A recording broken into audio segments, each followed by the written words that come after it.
Hello students, welcome back to all of you. कैसे हैं आप सभी? आई होप आप सभी अच्छे से होंगे। सर्वे भवन्तु सुखिनः की अभिलाषा रखते हुए आज का टॉपिक हम डिस्कस करेंगे। एग्जामिनेशंस की दृष्टि से इम्पॉर्टेंट है यह टॉपिक। इसके संबंध में क्वेश्चंस पूछ लिए जाते हैं। यह शिक्षण और अधिगम से संबंधित है। That what is the difference between teaching and learning, what is the concept of teaching, what is the concept of learning. इन सभी को डिस्कस करने से पहले I would like to say please like, subscribe, share and motivate channel for new updates. It will be beneficial for you. You are most welcome for your suggestions and comments for teaching learning perspective. What is the meaning of teaching? First of all we have to know, examinations में इस तरह के short note पूछ लिए जाते हैं कि शिक्षण के प्रत्यय को स्पष्ट कीजिए। एक्चुअली जो टीचिंग का कॉन्सेप्ट है वो तीन बिंदुओं पर आधारित होता है। इसमें शिक्षक, शिक्षार्थी तथा विषय वस्तु, ये तीन चीजें मुख्य होती हैं। उदाहरण के लिए शिक्षक जॉन को लैटिन पढ़ाता है, तो इस वाक्य में आप देखें कि जो शिक्षक है वह केंद्र बिंदु है, जॉन स्टूडेंट है तथा लैटिन विषय वस्तु है। इनके मध्य जो संबंध जोड़ने वाली प्रक्रिया है वो क्या है? वो टीचिंग है। टीचिंग के प्रोसेस में वातावरण भी यानी एनवायरनमेंट भी एक सहायक फैक्टर है। शिक्षण एक उद्देश्यपूर्ण प्रक्रिया है, या ये समझ सकते हैं कि शिक्षण एक सोद्देश्य प्रक्रिया है जो किसी निश्चित लक्ष्य की प्राप्ति के लिए की जाती है। शिक्षक जॉन को लैटिन पढ़ाता है। इसके यदि हम इस सेंटेंस का एनालिसिस करें तो हम इसमें देखते हैं कि शिक्षण की प्रक्रिया में तीन चर होते हैं, यानी 3 वेरिएबल्स होते हैं। इसमें जो फर्स्ट वेरिएबल है वो क्या है? वो टीचर है। शिक्षण प्रक्रिया में शिक्षक का एक महत्वपूर्ण स्थान है और शिक्षक को एक स्वतंत्र चर माना जाता है, यानी इंडिपेंडेंट वेरिएबल माना जाता है, जो कि शिक्षण व्यवस्था को संचालित करता है और नियोजित करके छात्र के साथ अंतःक्रिया करता है। जो दूसरा डिपेंडेंट वेरिएबल है वह छात्र है। छात्र एक आश्रित चर है क्योंकि उसे विषय वस्तु तथा शिक्षक के अकॉर्डिंग कहीं ना कहीं क्रियाशील रहना पड़ता है। विषय वस्तु के प्रस्तुतिकरण में, व्यवस्था में, नियोजन में जो छात्र है उसको क्रियाशील रहना पड़ता है, तभी शिक्षण की जो प्रक्रिया है या टीचिंग का जो प्रोसेस है वो संचालित होता है। शिक्षक और छात्र के मध्य जो हस्तक्षेप करने का कार्य करता है या जिसके माध्यम से अंतःक्रिया संचालित होती है उसे हम पाठ्य वस्तु बोलते हैं। यानी यदि कंटेंट नहीं है, सब्जेक्ट मैटर नहीं है, तो जो शिक्षक और छात्र के मध्य अंतःक्रिया हो रही है वह संभव नहीं हो सकती है। तो जो पाठ्य वस्तु है वो भी एक इंटरवेनिंग वेरिएबल है।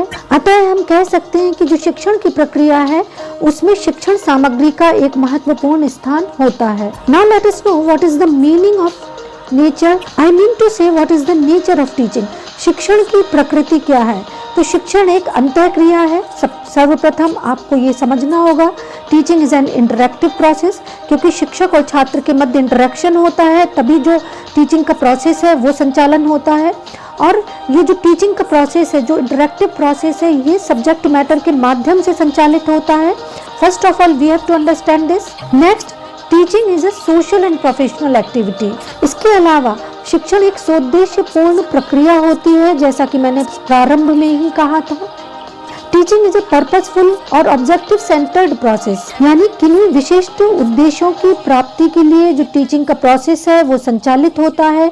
तो इसलिए हम कह सकते हैं कि ये एक उद्देश्यपूर्ण प्रक्रिया है। अच्छा, जो कई मनोवैज्ञानिक हैं, एजुकेशनिस्ट हैं, वो ये मानते हैं कि शिक्षण एक विकासात्मक प्रक्रिया भी है। विकासात्मक प्रक्रिया क्यों है? Teaching is a process of development. Why it is called? ये इसलिए है क्योंकि यह छात्र के व्यवहार में अपेक्षित परिवर्तन करती है। यानी शिक्षण प्रक्रिया के माध्यम से, टीचिंग प्रोसेस के माध्यम से जो टीचर है वो छात्र व्यवहार में एक निश्चित परिवर्तन लाता है, जिसको कि ज्ञानात्मक, भावात्मक और क्रियात्मक उद्देश्यों के माध्यम से किया जाता है।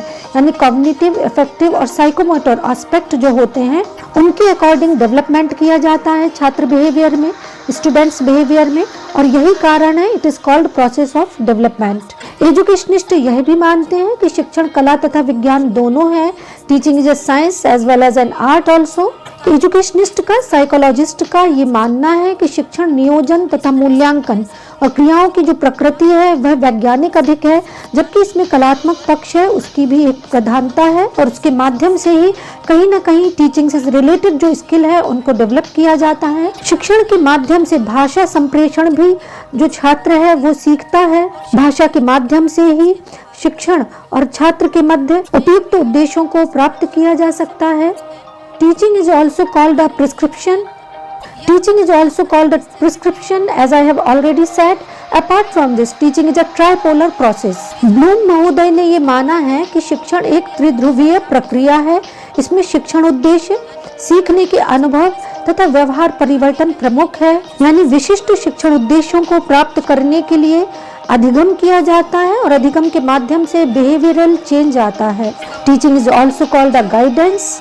कॉन्सेप्ट ऑफ टीचिंग को समझने के बाद let us know what are the specific components of teaching, as I have already discussed. लेकिन इनको एक बार और फिर से आपको रिकॉल करा देते हैं और आपको याद रखना है, क्योंकि इनको पुनः एग्जाम में पूछ लिया जाता है कि शिक्षण के घटक कौन से हैं। आपको पता रहता है लेकिन प्रश्न की प्रकृति को समझे बिना आप इसका उत्तर नहीं लिख सकते। तो जो पहला घटक है वह शिक्षक है, दूसरा घटक छात्र है तथा तीसरा घटक पाठ्य वस्तु है, जिसके बारे में अभी हम आपको समझा चुके हैं। And you have to remember also, teaching is an attempt to influence learners towards some goals through personal interaction. Now you have to know what is the meaning of instruction, क्योंकि अनुदेशन को समझने के बाद, इंस्ट्रक्शन को समझने के बाद ही आप अधिगम को समझ सकते हैं।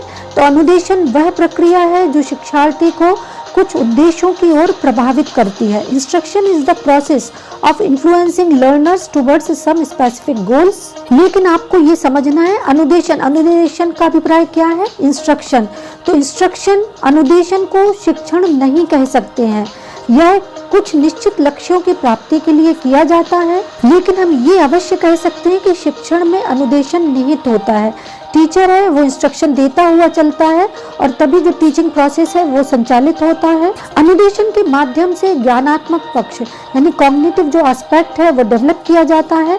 हम सभी जानते हैं कि शिक्षण में ज्ञानात्मक, भावात्मक और क्रियात्मक तीनों पक्षों का विकास समान रूप से किया जाता है। अनुदेशन भले ही टीचिंग का स्थान नहीं ले सकता है, लेकिन अधिगम अनुदेशन के बिना संचालित नहीं हो सकता है। अधिगम मीन्स लर्निंग में इंस्ट्रक्शन का एक बहुत बड़ा रोल है। शिक्षक जो टीचर है वो अनुदेशन का प्रयोग कुछ निश्चित लक्ष्यों की प्राप्ति के लिए, छात्र व्यवहार में परिवर्तन के लिए करता है। तो हम कह सकते हैं कि अनुदेशन के माध्यम से शिक्षक छात्र को कुछ निश्चित सीखने से संबंधित अनुभव प्रदान करता है, जिसके माध्यम से उसके व्यवहार में अपेक्षित परिवर्तन लाया जाता है। ये बात आपको दिमाग में रखनी होगी कि छात्र व्यवहार को परिवर्तित करने के लिए अनुदेशन का प्रयोग शिक्षक के द्वारा किया जाता है। और शिक्षण और अनुदेशन दोनों में ही अधिगम निहित होता है, यानी लर्निंग को प्रभावित करने के लिए इंस्ट्रक्शन देना आवश्यक है। As we all know, Gates has rightly said, learning is the modification of behavior through the activities and experiences, but not through motivation, emotion and maturity. कहने का अभिप्राय ये है कि अनुभवों और अनुक्रियाओं द्वारा व्यवहार में जो अपेक्षित परिवर्तन लाया जाता है उसको हम अधिगम कहते हैं, परंतु इसमें भावुकता, अभिप्रेरणा और परिपक्वता का कुछ खास महत्व नहीं है। तो इस तरह से कहा जा सकता है कि जहाँ शिक्षण है वहाँ अनुदेशन अवश्य होगा, और जहाँ शिक्षण तथा अधिगम दोनों है, अनुदेशन दोनों है, वहाँ अधिगम अवश्य होगा। यानी टीचिंग और इंस्ट्रक्शन के माध्यम से लर्निंग का जो प्रोसेस है वो संचालित होता है। Now let us know what is the difference between teaching and learning. शिक्षा शास्त्रियों ने अधिगम को शिक्षण के संबंध में महत्वपूर्ण माना है कि जो शिक्षण का प्रोसेस है वो अधिगम के लिए ही किया जाता है। महान शिक्षा शास्त्री किलपैट्रिक ने कहा है कि जब तक बच्चा सीखता नहीं है, इसका मतलब ये है कि शिक्षक ने उसको पढ़ाया नहीं है। यानी जब टीचर पढ़ाता है तभी जो लर्निंग का प्रोसेस है वो संभावित हो सकता है। टीचिंग और लर्निंग में वही संबंध है जो कि किसी वस्तु को बेचने और खरीदने में है, कि जब तक वस्तु बेची नहीं जाएगी उसको खरीदा नहीं जा सकता है, जब तक पढ़ाया नहीं जाएगा तब तक सीखा नहीं जा सकता है। टीचिंग और लर्निंग से संबंधित 4 तत्व महत्वपूर्ण हैं। इनमें जो प्रथम फैक्ट है या जो फर्स्ट फैक्टर है वो शिक्षक है, दूसरा शिष्य या छात्र है, तीसरा टीचिंग प्रोसेस है यानी शिक्षण की प्रक्रिया है, तथा जो फोर्थ फैक्टर है वह अधिगम की क्रिया है यानी लर्निंग प्रोसेस है। यानी टीचिंग प्रोसेस और लर्निंग प्रोसेस ये इससे संबंधित है और ये चार घटक किसी भी अधिगम की प्रक्रिया को संचालित करने में महत्वपूर्ण भूमिका निभाते हैं, ये आपको समझना होगा। इस तरह से हम कह सकते हैं कि जो टीचिंग है वो शिक्षक और शिक्षार्थी के मध्य चलने वाली एक प्रक्रिया है जो कि अधिगम के लिए संचालित होती है, तथा शिक्षक द्वारा निर्मित अधिगम की परिस्थितियों के माध्यम से जो बालक है वह सीखता है या अधिगम करता है। शिक्षण का कार्य ऐसी परिस्थितियों का, ऐसे वातावरण का निर्माण करना हो, चाहे वो घर में हो या विद्यालय में हो, जिससे जो बालक है उसका अधिगम का जो फैक्टर है वो प्रभावशाली बन सके, यानी जो बालक है वह स्पॉन्टेनियस लर्निंग कर सके। कुल मिलाकर अधिगम एक मानसिक प्रक्रिया है और जो शिक्षक के माध्यम से संचालित होती है और टीचिंग का इसमें बहुत बड़ा रोल है। आई होप आपका कॉन्सेप्ट क्लियर हुआ होगा। That's all for today.